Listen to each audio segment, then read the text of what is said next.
So students, board examination आपका just आने वाला है, पहला एग्जाम होने वाला है। उसके लिए कुछ 5 मिनट का एक वीडियो है, बहुत इंपॉर्टेंट पॉइंट मैं आपके साथ डिस्कस करने जा रहा हूँ। अक्सर इस तरह की सिली मिस्टेक्स स्टूडेंट्स कर रहे होते हैं। बोर्ड एग्जामिनेशन के एक दिन पहले क्या आपको करना है, एग्जामिनेशन के दौरान आपको क्या करना है, एग्जामिनेशन में जो आप बैठ चुके हो किस तरीके से आपको किन बातों का ध्यान रखना चाहिए। काफ़ी इंपॉर्टेंट ऑथेंटिक इन्फॉर्मेशन मैं आप लोगों को दे रहा हूँ। तो 5 मिनट का समय अगर आपके पास है उन मिस्टेक से बचने के लिए, तो अभी इन्हें देख लीजिए, क्योंकि बाद में वही वाली बात हो जाती है कि आप पछताए होत क्या जब चिड़िया चुग गई खेत।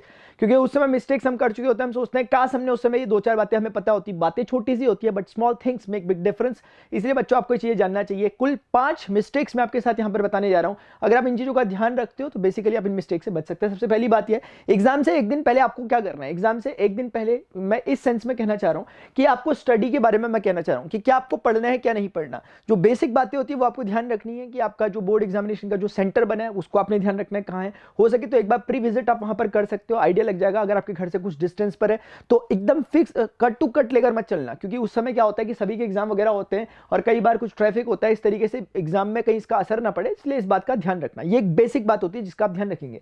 लेकिन अगली बात मैं कहने जा रहा हूं आपकी स्टडी से रिलेटेड। क्या होता है कि हम एग्जाम से एक दिन पहले कई बार एक मिस्टेक करते हैं, वो ये कि रात भर पढ़ते हैं, ओवरनाइट हम स्टडी कर रहे होते हैं। हम सोचते हैं कि आज के दिन ये भी पढ़ लें वो भी पढ़ लें। इस तरह का काम मत करना। अभी भी आपके पास समय बचा हुआ है तो पहले से इस तरह का बफर बना के चलो कि एक दिन पहले आप काम और कूल होकर के बैठे रहो।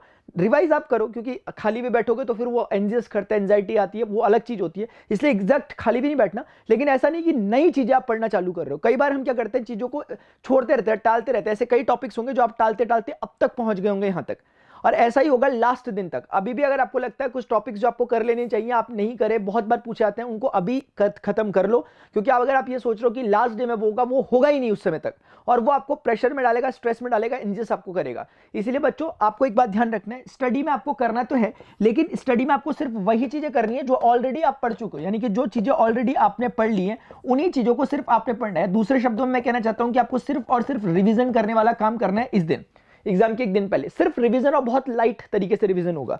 दूसरी बात, जो नॉट स्टडी वाला होगा, आपको कोई भी नई चीजें बिल्कुल भी नहीं छूनी है।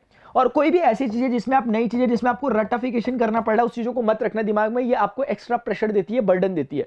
तो इस बात का आपको ध्यान रखना है। सेकंड पॉइंट क्या है, टाइम मैनेजमेंट। ये मैं बात कर रहा हूं एग्जामिनेशन के दिन जब आप पहुंच चुके हो। आपको पता है कि आपको टाइम, एक फिक्स टाइम आपको 3 आवर्स का मिला होता है। कुछ टाइम आपको एग्जामिनेशन में पढ़ने के लिए मिलता है, पेपर को 10-15 मिनट का।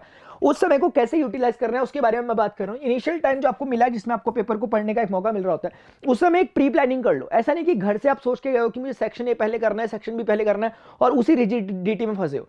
अकॉर्डिंग टू क्वेश्चन पेपर जैसा आया, आपको जैसा फील करता है, तो उसी समय एट अ मोमेंट जो आप स्ट्रेटेजी बना रहे हो वो वर्क करेगी। इसीलिए आपको ये डिसाइड कर लेना है कि मुझे किस सेक्शन करना है, और ओवरऑल पेपर के नेचर को समझ लेना है। अब इस समय 2 पॉसिबिलिटी हो सकती है। एक तो ये कि पेपर आपको देखते ही टफ लगने लग जाए, एक आपको पेपर इजी या मॉडरेट लगने लग जाए। तो इसमें क्या करना है, दोनों ही स्थितियों में अपने आप को सम रखना है। कहने का मतलब है कि पेपर इजी भी अगर आपको लग रहा है तो कंट्रोल करना है अपने आप को, क्योंकि ऐसे समय पे सिली मिस्टेक्स होने के चांसेस बढ़ जाते हैं जब पेपर कंपैरेटिवली इजी आता है। जब पेपर टफर आता है तो बच्चा जो आने वाले क्वेश्चन होते हैं उन्हें भी छोड़ देता है। तो पेपर टफ आएगा तो उस समय भी आपको अपने आप को काम डाउन करना है, क्योंकि पेपर अगर आपको बाई चांस किसी कारण से टफ लग रहा है तो बच्चों सभी के लिए फिर टफ होगा। अकॉर्डिंगली मार्किंग, अकॉर्डिंगली आपकी कॉपी चेक होंगी, लीनियंट मार्किंग होंगी, वो सब चीजें होंगी। लेकिन आपको उस समय, उस परिस्थिति में जो कुछ है, जो अपनी मेहनत जितनी भी की है उसमें भरोसा रखना है और पेपर को करना है। तो ये है इनिशियल टाइम को कैसे यूटिलाइजेशन करना है। और दूसरी बात, इनिशियल टाइम में ही आपको स्पीड को पकड़ के रखना है। ये बहुत इंपॉर्टेंट बात है जो मैंने 10वीं के बाद सीखी। 10वीं के दौरान नहीं सीख पाया, उस समय टाइम का मुझे बड़ा वो लोचा रहा।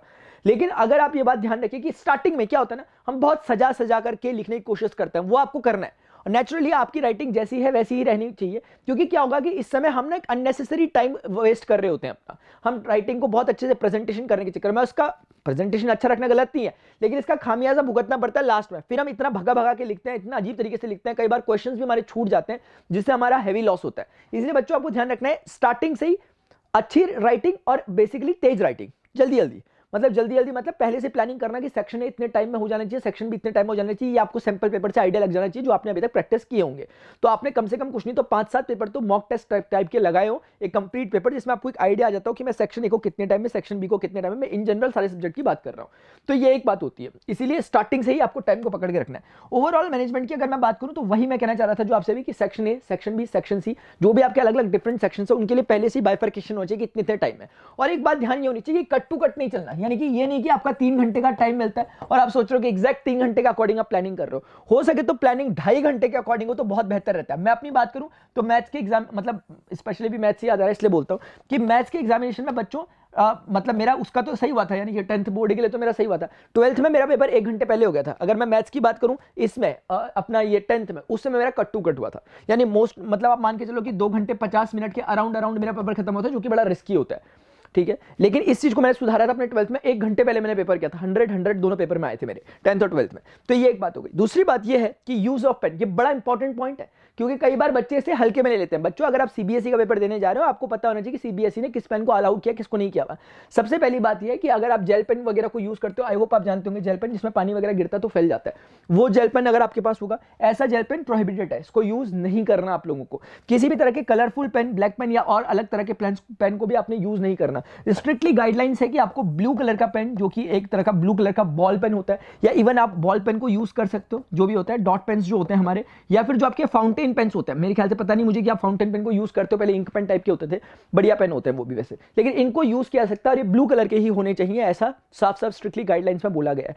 और आपको इन्हीं को यूज करना है बच्चों, इस बात का भी ध्यान आपको रखना चाहिए। और वैसे भी आपकी आदत भी होगी ब्लू पेन से लिखने की, और इससे मेरा पर्सनल मानना भी है कि जेल पेन में थोड़ा राइटिंग में स्लोनेस आती है, मतलब आदत हो तो बात अलग है, और वैसे भी ये यूज करनी नहीं है तो बात ही क्यों करनी इसकी। अभी आते हैं नेक्स्ट चीज में।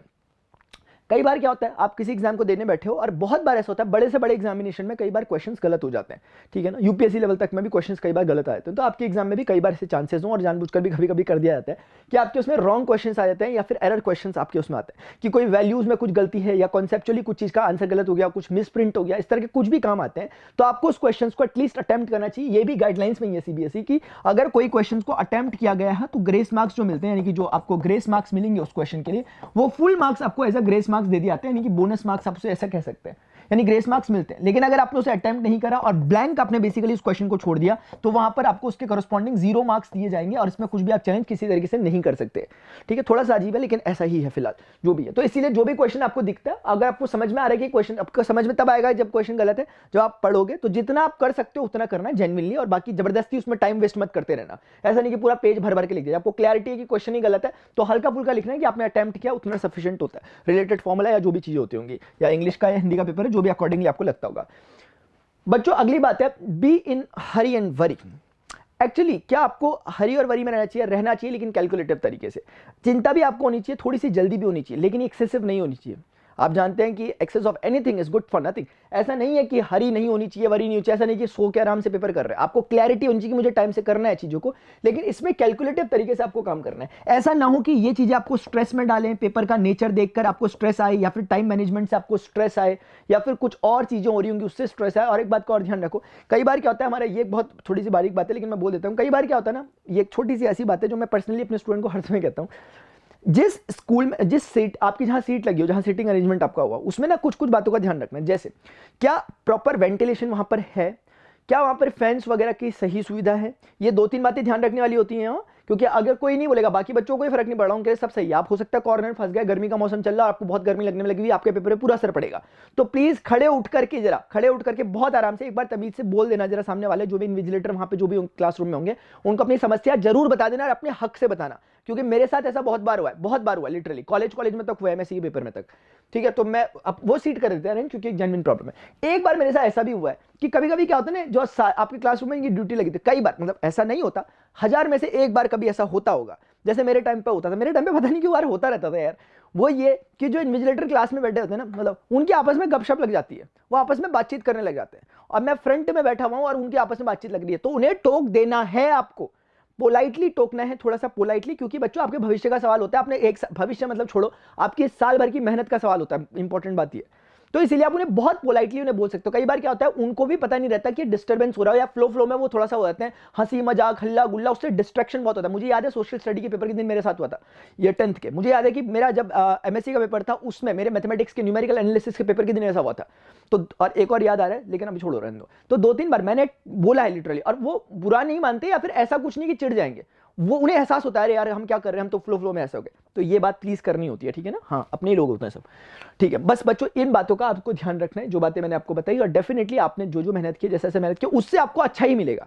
जितना आप एक्सपेक्ट कर रहे हो डेफिनेटली आपको उससे अच्छा ही मिलेगा। और जो बच्चे स्ट्रेस में जा रहे हैं कि और क्या होगा क्या होगा, बच्चों थोड़ा सा ना बनता है, बोर्ड एग्जामिनेशन पहली बार दे रहे हो, थोड़ा सा बनता है, लेकिन अगले ही साल जैसे ही बोर्ड एग्जाम दे के आओगे ना, आप बोलोगे यार क्या था यार, मजा आया था, वो भी एक एक्साइटमेंट था, वो भी एक मोमेंट था, कैसा था यार, एक मतलब बहुत अच्छा सा आपको फील होगा। तो इस चीज को ना अच्छे से एक्सपीरियंस करो, अच्छे से सेलिब्रेट करो। जो भी आपने पढ़ा, जितना पढ़ा, कुछ गलतियां हुई होंगी साल भर में, नहीं पढ़ पाए, वो पढ़ पाए, ठीक है, वो जर्नी का हिस्सा होता है, उसको दिल पे मत लो। लेकिन अभी क्या है, थोड़ा बहुत जितना टाइम अपने में बचा हो उसको अच्छे से यूटिलाइज करो और बहुत अच्छा बच्चों कर सकते हो, ठीक है। एक्स्ट्रा स्ट्रेस में जाने की कोई जरूरत नहीं है, सिर्फ एक एग्जामिनेशन है, और बच्चों एग्जामिनेशन में आप बहुत अच्छा पहले भी करते आ रहे हो, आप इस बार भी बहुत अच्छा करने वाले हो। मार्क्स आते हैं आपकी, बहुत अच्छी बात, नहीं आते हैं तो ना यार, कोई दिक्कत नहीं है, हमने अपने एफर्ट्स दिए, वो मैटर करता है। Action is thy duty Arjun, but reward is not your concern. ऐसा कहते हैं श्री कृष्ण, भगवान अपने अर्जुन को बोलते हैं कि भाई कर्मण्येवाधिकारस्ते मां फलेषु कदाचन मां कर्म फल हेतुर्भुः मां ते संगोत्स्व कर्मणि।